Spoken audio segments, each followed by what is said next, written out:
Beaver tribal exam के अंदर अगर आप पासिंग मार्क्स लाना चाहते हो या फिर अगर आप अच्छे मार्क्स लाना चाहते हो, दोनों सिचुएशन में किस टाइप की स्ट्रेटेजी आपको यूज करनी चाहिए, इसके बारे में हम बात करने वाले हैं। सबसे पहले एग्जाम की बात करें तो एग्जाम का सिंपल सा रूल है कि अगर आपको बीवर ट्राइबल टाइल पास करना है तो आपको 60% मार्क्स लाने हैं, यानी 100 आउट ऑफ 60 स्कोर करना है। ट्राइबल टाइल के अंदर बेसिकली आपको 3 क्वेश्चन पूछे जाते हैं। सबसे पहला ईमेल होता है, दूसरा माइनू होता है और तीसरा फॉर्मल ईमेल होता है। ग्रामर टॉपिक्स जो कि आपको बीवर ट्राइबल टाइल एग्जाम के लिए प्रिपेयर कर लेने चाहिए। सबसे पहले स्वाइलिंग कनेक्ट हुआ यानी कि निश्न हुआ, जोंडरनाउक, वेदरनॉक। इसके अलावा आपको हाबन जाइन का यूज अच्छे से आना चाहिए, यानी जहाँ मूवमेंट होता है वहाँ जाइन की फॉर्म, जहाँ नहीं होता वहाँ हाबन की फॉर्म। साथ में इन्फिनेटिव प्लस सू, ये वाला कॉन्सेप्ट आपको अच्छे से यूज करना आना चाहिए। इसके अलावा कॉन्जंक्टिव स्वाइ, एडजेक्टिव एंडोगन, इसके साथ साथ आपको इनडायरेक्ट स्पीच भी ट्राइबल टाइल के अंदर यूज करना है। मेनली ट्राइबल टाइल के अंदर हमारा ये काम है कि जो हमारी राइटिंग स्किल्स है, जो भी अभी तक हमने ग्रामर स्ट्रक्चर सीखे B1 लेवल पे, वो सब हमें शो करना है कि हमें आता है। इसके साथ साथ एक्टिव पैसिव ये वाला कॉन्सेप्ट भी चाहो तो कवर कर सकते हो। तो वैसे तो आपको सारे ग्रामर टॉपिक्स पढ़ने हैं, बट मैं ये इंपॉर्टेंट बता रही हूँ। उसके अलावा वर्ब मिड प्रेपोजिशनल, ये इतना इम्पोर्टेंट कॉन्सेप्ट है। ये आप इतनी जगह अनजाने अनजाने, चाहे आप रेडोमिटल्स भी याद कर लो, आप ये कॉन्सेप्ट यूज करते हो। तो इसमें जो जो इम्पोर्टेंट वर्ड्स हो गए या जो बहुत फ्रीक्वेंट यूज होते हैं वो आपको याद कर लेने हैं। एंड पे इम्पोर्टेंट टिप, आप कुछ नोमन वर्ब फेरबिंडू और कुछ प्रोवर्ब्स याद कर लेना। इससे क्या होता है, आपके एग्जाम के अंदर इम्पैक्ट अच्छा बनेगा। जैसे कि एक नोमन वर्ब फरबेंडुंग है, आइना ग्रोजा रोला स्पीलर। तो ये एक ऐसा नोमन वर्ब फरबेंडुंग है जो मैं किसी भी टॉपिक में चेप सकती हूँ। तो यहाँ पे ये जो भी सारी चीजें आपको दिखा रही हूँ, इसका PDF आपको मिल जाएगा, वीडियो के एंड में बता दूंगी। तो फिलहाल टॉपिक्स पे ध्यान दो। ट्राइबल टाइल की बात करें तो यहाँ पे 2 कैटेगरी के लोग हैं। पहला, जिनको लिखने से ही डर लगता है, जिनको कॉन्फिडेंस ही नहीं है कि अगर उनको सिर्फ पेपर पेन लेके पकड़ा दो तो बिना ट्रांसलेटर के वो कुछ लिख पाएंगे। पहला, उनके लिए बात करेंगे। और दूसरा, उनके लिए बात करेंगे जिनको टूटा फूटा सही बट वो लिख सकते हैं, मिस्टेक्स हो जाती है बट दे नीड प्रैक्टिस। पहले कैटेगरी के लोग हैं, उनको क्या करना है सुनो। सबसे पहले आपको जितने भी रेडम मिटल्स हैं वो लिख के एक स्ट्रक्चर तैयार कर लेना है। ऑलरेडी पता है कि इस टाइप के क्वेश्चंस एग्जाम के अंदर आते हैं। जैसे पहले टाइल के अंदर ईमेल आता है जो कि इनफॉर्मल होता है। जो भी आपके टाइल का टाइप है उसका आपको एक मोटा मोटी स्ट्रक्चर याद कर लेना है। उसके बाद आपको कोई सी भी प्रूफिंग ट्रेनिंग या ऐसी बुक लेनी है जिसके अंदर के बहुत सारे सैंपल पेपर हो, ताकि आपको आइडिया लग जाए कि किस टाइप के वर्ड्स बार बार रिपीट होते हैं। और जो सैंपल पेपर है वहां से आपको क्वेश्चन पढ़ना है। पहले तो क्वेश्चन समझने की प्रैक्टिस करनी है, क्योंकि अगर आपने क्वेश्चन गलत समझा तो चाहे आप कितना अच्छा सब कुछ यूज कर लो, रेडम मीटर्स यूज कर लो, ग्रामर से यूज कर लो, आप पास नहीं हो पाओगे। तो पहला पार्ट, आपको क्वेश्चन समझने की प्रैक्टिस करनी है। दूसरा, आपको नोटबुक पेन लेना है और साथ में जहाँ पे आंसर्स लिखे हुए हैं कुछ सैंपल आंसर्स देखने हैं। जो सैंपल आंसर्स लिखे हुए उनको देखो और एनालाइज करो कि ये कैसे इन्होंने सेंटेंस लिख रखा है। उसके बाद उस सेंटेंस को अपने शब्दों में लिखो। और अगर आपको लगता है कि ये आपको समझ आ रहा है, इजी है, इसमें आप कुछ नए तरीके से नहीं बना सकते, तो उसको देख के याद करने की कोशिश करो और समझो कि इन्होंने क्या ग्रामर स्ट्रक्चर यूज किया, और उसके बाद उसको लिखो। जितना ज़्यादा आप लिखोगे उतनी ज़्यादा आपकी प्रैक्टिस होगी और उतनी इम्प्रूवमेंट होगी। शुरुआत में आप 2-4 टॉपिक्स देख देख के लिखो। देखो, पूरा टेपना नहीं है, एक लाइन देखा समझा फिर छुपा लिया और खुद लिखने की कोशिश की, ऐसे करना है। क्योंकि यहाँ पे आपका फोकस है कि आपको अपने ऊपर इतना ट्रस्ट बने कि आप लिख सकते हो। दूसरे कैटेगरी की बात करें तो ऐसे लोग जिनको लिखना आता है बट उनको थोड़ी प्रैक्टिस चाहिए और वो बहुत अच्छा, स्पेशली 80-90 प्लस स्कोर करना चाहते हैं। सबसे पहली टिप यह है कि आपको भी स्ट्रक्चर्स अच्छे से याद कर लेना है। रेडमिटल्स है उन सबको अच्छे से कवर कर लेना है, ताकि जब आप क्वेश्चन देखो तो आपका सबसे पहला टाइम इन्वेस्ट होगा क्वेश्चन समझने में। दूसरा, उसके बीच में आप क्या लिख सकते हो, क्योंकि स्ट्रक्चर आपके पास ऑलरेडी याद है कि अगर ये टॉपिक आए तो ये स्ट्रक्चर आप चिपका दोगे। और स्ट्रक्चर याद करने का सबसे बड़ा ये फायदा है कि आपकी कम से कम मिस्टेक्स होती है। कोई भी सैंपल पेपर लेके आपको प्रैक्टिस करनी है और प्रैक्टिस करने के बाद मोस्ट इंपॉर्टेंट पार्ट, आपको फीडबैक लेना है। अगर आप गलत आंसर लिखते रहोगे और उसकी बार बार प्रैक्टिस करो तो उसका कोई फायदा नहीं है। तो आप फीडबैक लेने के लिए सबसे पहले या तो AI टूल्स का यूज कर सकते हो, जैसे कि ChatGPT या फिर वेबसाइट DeepL.com, या फिर आप उसको खुद भी चेक कर सकते हो। उसके लिए आप सबसे पहले जो भी आपने फ्रेजेस यूज किए उसको lingui.com पे टाइप करो और देखो कि जो फ्रेजेस आपने यूज किया है क्या वो सही सेम दिखा रहा है नेट पे। उसके बाद दूसरे नंबर पे अपनी ग्रामर बुक निकालो और उसमें चेक करो जैसे ग्रामर स्ट्रक्चर बुक में यूज हुई है, क्या आपने भी वैसे यूज किया। टाइप 1 के अंदर सबसे पहले आपको एक इनफॉर्मल ईमेल लिखना है। इनफॉर्मल ईमेल मतलब कि ऐसा ईमेल जो कि आप अपने किसी नोन वन को या दोस्तों को सेंड कर रहे हो। सबसे पहले आपको क्वेश्चन समझने की प्रैक्टिस करनी है। तो क्वेश्चन के अंदर या तो आपको डायरेक्ट बोल सकते हैं श्राइवन जी आने ईमेल, या फिर श्राइवन जी आने नाक्रिस्ट, या फिर श्राइवन जी अन किसी पर्सन का नाम ऑलरेडी मेंशन कर देंगे। तो इन सब का यही मतलब है सिंपली कि आपको ईमेल लिखना है। सबसे पहली चीज जो आपको ध्यान रखनी है स्पेस के बारे में, क्योंकि जो आपको आंसर शीट मिलती है वो लिमिटेड स्पेस के साथ आती है। वहाँ पे आप एक्स्ट्रा शीट नहीं मांग सकते, बट हाँ आपको रफ शीट जरूर मिलती है जिसपे आप एक बार रफ में लिख के प्रैक्टिस कर सकते हो फेयर में लिखने से पहले। तो यहाँ पे आपको टोटल 80 वर्ड्स के अंदर अपना ईमेल लिखना है। यहाँ पे हम इनफॉर्मल ईमेल लिख रहे हैं, यानी कि हम डू फॉर्म यूज करेंगे, या फिर अगर प्लूरल केस की बात है तो ईयर की फॉर्म। इसके साथ साथ आपको ध्यान रखना है कि जहां जहां आप कॉन्जुकेट करो वहां पे डू की फॉर्म के हिसाब से S T ending. Common format जो कि आप यूज कर सकते हो टाई लाइन्स के अंदर वो ये रहा, सबसे पहले लीबा या फिर लीबा। अगर फीमेल है तो फिर ए एंडिंग आएगी, और अगर मेल है तो ए एल। इसके बाद आपको कॉमा लगाना है, मोस्ट इम्पॉर्टेंट। और उसके बाद उससे भी इम्पॉर्टेंट कि जब आप नेक्स्ट लाइन के अंदर स्टार्ट करो तो वो हमेशा स्मॉल स्टार्ट होगा, आप कैपिटल वर्ड से नहीं स्टार्ट करोगे। दूसरी इंपॉर्टेंट चीज जो कि आपको इस स्टाइल को पढ़ते वक्त क्वेश्चन समझते वक्त ध्यान रखना है कि क्वेश्चन के अंदर टेंस कौन सा यूज हो रहा है। मान लो क्वेश्चन के अंदर कुछ ऐसा इवेंट आया है कि आप किसी इवेंट में गए हो और आपकी फ्रेंड आपके साथ नहीं जा पाई, तो अब आप उसको एक्सप्लेन करो कि आपका वो इवेंट का एक्सपीरियंस कैसा रहा। तो इसमें बताओ, अगर आप प्रेजेंट टेंस यूज कर दोगे तो क्या आपको मार्क्स मिलेंगे? नहीं। आपको जो क्वेश्चन के अंदर जिस तरह से क्वेश्चन पूछा गया है उस तरह से आपको टेंस यूज करना है। इस ईमेल को लिखते वक्त जो भी हम चीजें लिखते हैं, चाहे वो स्टार्टिंग हो या फिर एंडिंग हो या बीच की बॉडी हो, उन सब के अलग अलग मार्क्स हैं। और बीच की बॉडी के अंदर जो 3 पॉइंट्स आपको क्वेश्चन में मेंशन है वो तीनों पॉइंट्स मेक श्योर कि आपको कवर करने हैं। और इन तीनों पॉइंट्स को कवर करते हुए आपको जो जो ग्रामर कॉन्सेप्ट्स आते हैं वो यूज करने हैं। जैसे कि आप कनेक्टर्स यूज कर सकते हो, इनडायरेक्ट फ्रागा यूज कर सकते हो, या फिर स्वाइलिंगर कनेक्ट हुआ कॉन्जंक्टिव स्वाइ भी आप यूज कर सकते हो, जैसे कि we whereas when we are अमजेमस्टार ट्रेफर। यहाँ पे आपको जो भी स्टार्टिंग बिगनिंग एंडिंग बीच के एग्जांपल सेंटेंसेस दिख रहे हैं इनमें से कुछ भी पिक करो और उसके बाद अपना एक फॉर्मेट स्ट्रक्चर याद कर लो। और उस स्ट्रक्चर को जितनी बार आप श्राइवन प्रैक्टिस करोगे सेम स्ट्रक्चर यूज करना था, आपकी एक मसल मेमोरी बन जाए। और जब आप एग्जाम देने जाओ तो आपको सिर्फ ये सोचना है कि जो क्वेश्चन में आया है उसको क्या समझूं, उसको कैसे समझूं और उसमें क्या लिखना है।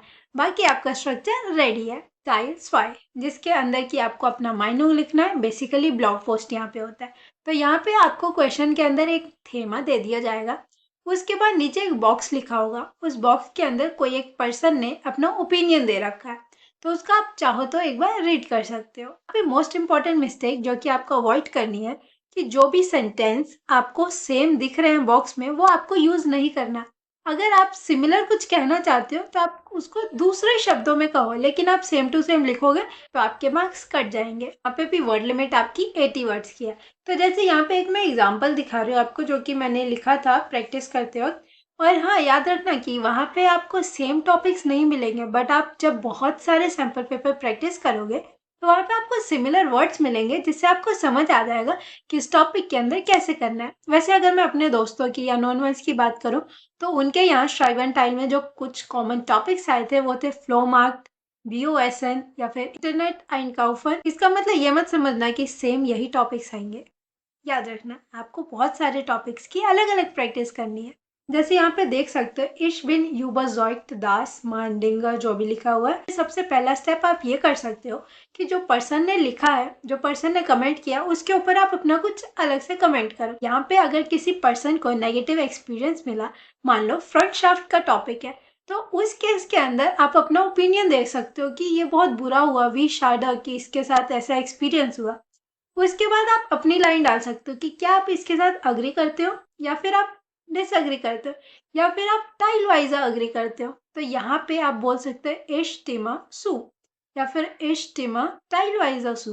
उसके बाद देखो यहाँ पे मैंने कैसे ग्रामर स्ट्रक्चर्स यूज किया। ये एग्जांपल के लिए मैंने लिखा इश टिमा फ्लोरियान फ्योलिश सू, मीन्स मैं पूरा अग्री करती हूँ।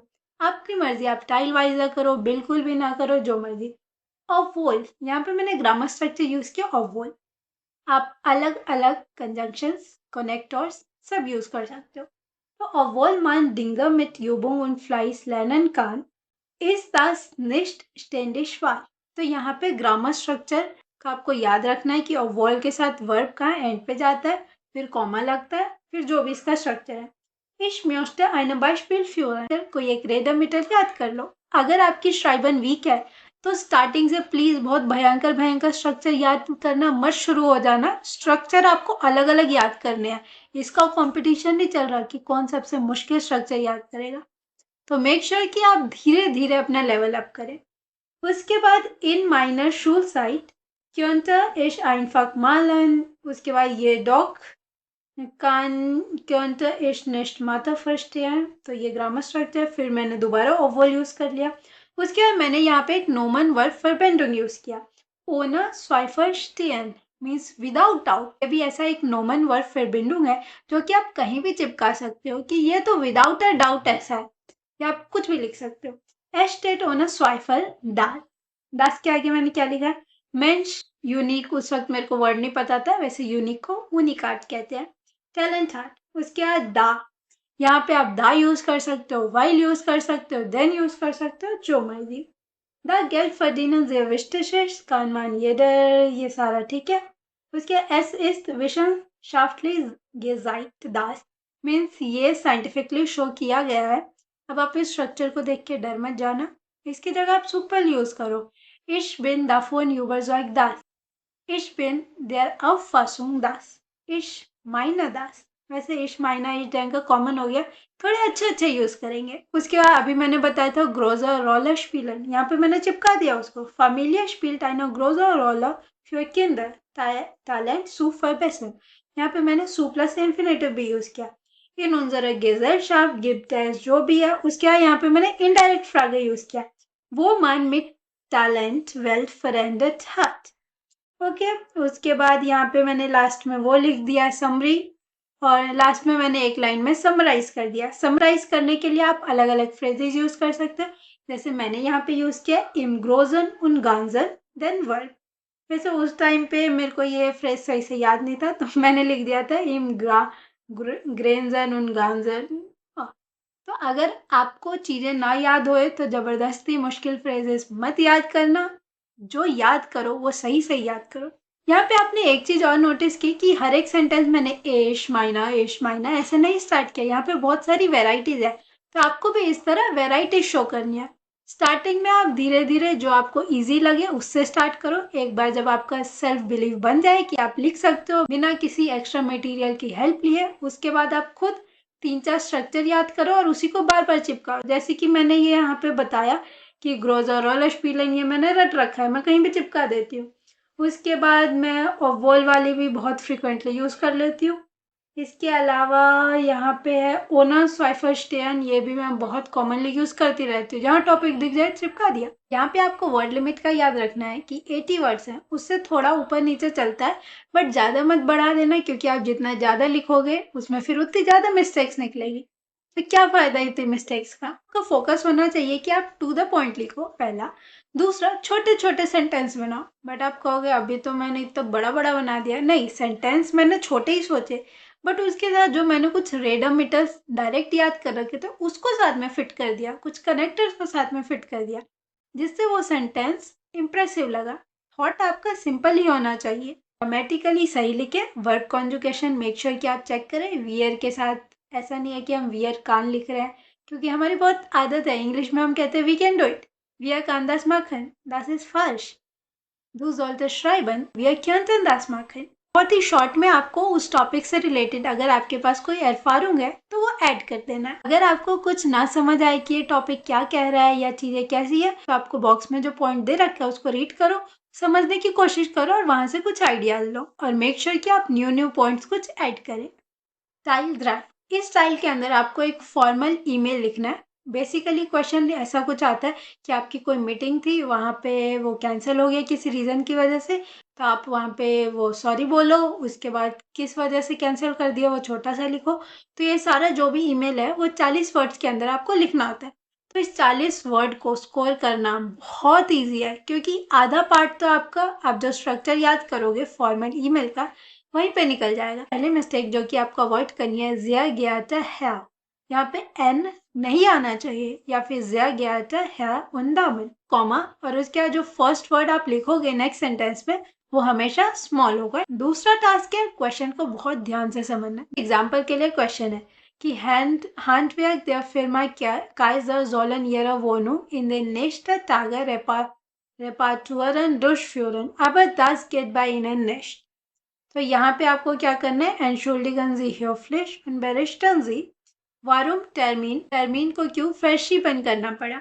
तो यहाँ पे आपको कुछ इंपॉर्टेंट इंफॉर्मेशन मार्क करनी है। सबसे पहले कि wer schreibt, लिख कौन रहा है, यहाँ पे सॉरी कौन बोल रहा है, आप बोल रहे हो कि सामने वाला पर्सन बोल रहा है, किस चीज के लिए सॉरी बोला जा रहा है, उसका वारूम, क्यों सॉरी कह रहे हैं, अनवेन, किस चीज के लिए सॉरी कह रहे हैं, किसको सॉरी कह रहे हैं, क्यों सॉरी कह रहे हैं, और कौन सॉरी कह रहा है। ये सारे इंपॉर्टेंट छोटी छोटी चीजें मार्क करनी है। तो यहाँ पे कुछ पॉइंट्स दे रखे हैं, उनको जरूर कवर करना है। इस पार्ट की प्लीज आप बहुत अच्छे से प्रैक्टिस कर लेना, क्योंकि ये पार्ट बहुत इजी टू स्कोर है, बट बहुत सारे बच्चे इसमें गलती मिस्टेक कर देते हैं। उनको समझ ये नहीं आता कि सॉरी कौन बोल रहा है, सामने वाला नहीं आ पा रहा या हमारा कोई रीजन है जिस वजह से वो कैंसिल हो गया। एक बुक पकड़ो जिसमें बहुत सारे सैंपल पेपर हो, और सबसे पहली प्रैक्टिस यही करो कि क्वेश्चन बैठ के देख के समझो, उसके बाद मन में आंसर करके देखो कि ये इसका क्वेश्चन है और ये इसका मैं ऐसा कुछ लिखने वाली थी, तो क्या यही इसका मतलब है। ये रहे कुछ कॉमन एग्जांपल्स जो कि आप नोट कर सकते हो। बेसिक बेसिक चीजें आपको ध्यान रखनी है और आप आराम से पास तो क्या बहुत अच्छे स्कोर कर सकते हो, क्योंकि exam is about smart work. वहाँ पे आपको दिमाग से खेलना है और जो आपको आता है वो आपको शो करना है कि आपको आता है, वरना सामने टीचर को सपने नहीं आएंगे कि आपको ऑलरेडी बहुत अच्छी ग्रामर आती है, बस आप यूज नहीं कर रहे हो। युबुम मार्क्सटेन माइस्टर। तो फिलहाल जो भी अभी हमने ये सारा देखा उसका पीडीएफ अगर आपको डाउनलोड करना है, पिन कमेंट के अंदर आपको लिंक मिल जाएगा, वहां से आप डाउनलोड कर सकते हैं। इसके अलावा यूट्यूब से इसके आप इधर की वीडियोस चेक कर सकते हो, क्योंकि आपको पसंद आएंगी। तो मिलते हैं अगले वीडियो में, तब तक के लिए डैंकेशन, चीज, bye bye, signing off here Suruchi.